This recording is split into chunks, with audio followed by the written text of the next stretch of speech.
What's up, everybody? Jordan McAbee here, to lead NASCAR analyst for RotoBaller, here to break down the Ambetter Health 400 at Atlanta Motor Speedway coming up this weekend.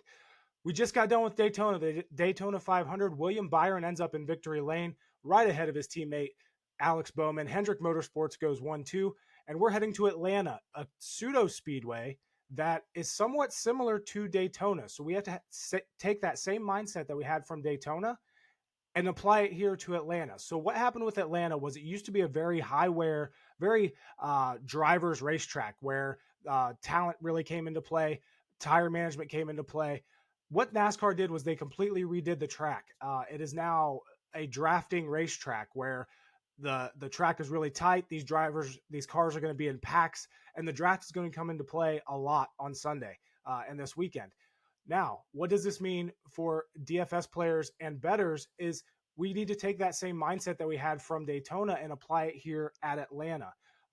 So basically, what happened with Atlanta, the whole new racetrack, you can throw every single piece of data out before 2022. All that we need to look at are these last four races at Atlanta, because those are the only races on this quote unquote new Atlanta.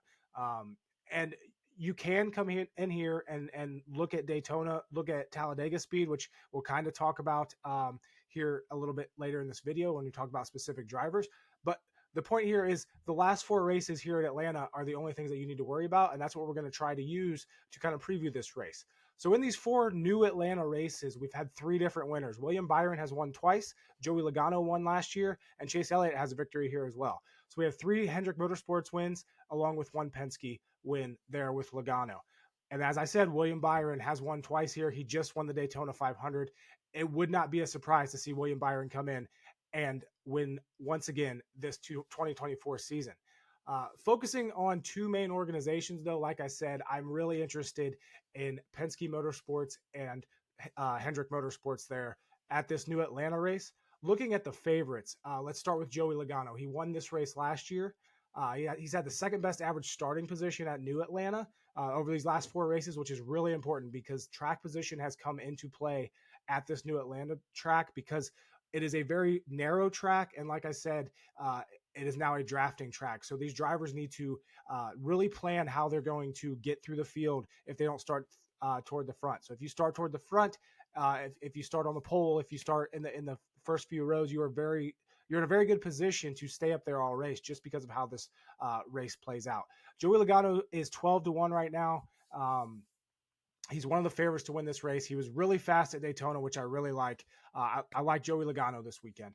I also like his teammate Ryan Blaney. He's also sitting there at 12-1 and betting at certain sports books. He has the best average starting position over the four new Atlanta races, and like I said, track position is really important at this new track. Blaney also has the third best average finish at this new Atlanta.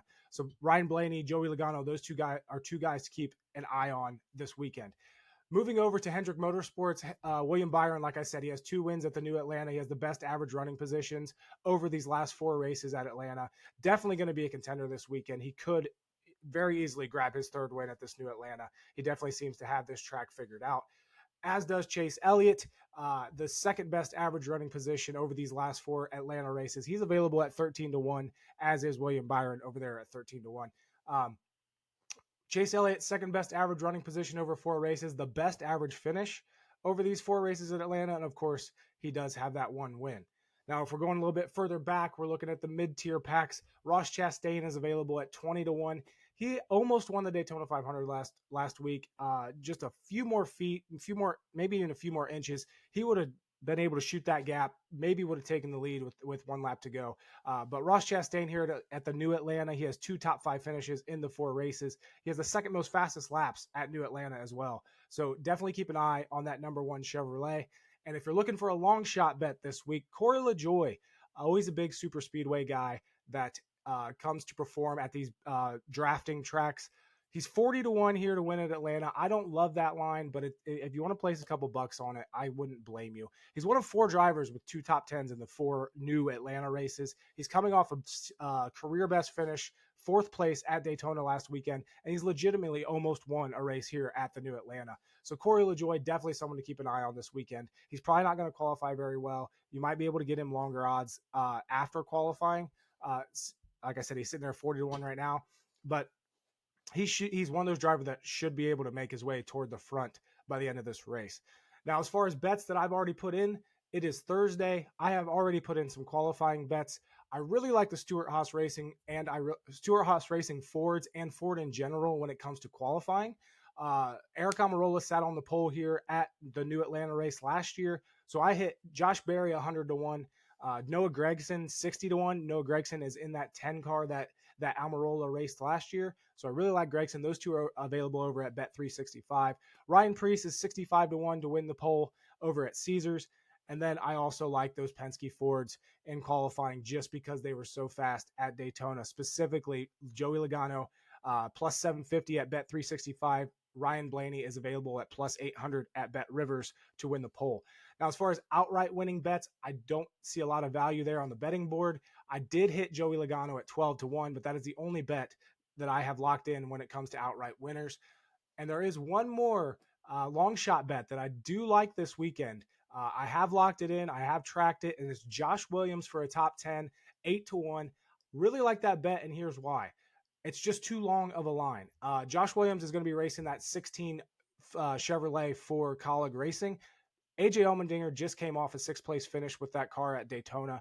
Josh Williams does not have a lot of Cup Series experience, but what he's done in the Cup Series is better. He has performed a lot better than what his car should have in the 4 races that he ran last year. So I really like Josh Williams top 10, 8-1. If you can still get it at 8-1, I like that. Don't really like going much lower than that though in when it comes to the betting odds. But that's your quick little preview here for the Ambetter Health 400 at Atlanta Motor Speedway coming up this weekend. Be sure to check out RotoBaller for all your NASCAR news and analysis for these upcoming races. And good luck this weekend at Atlanta.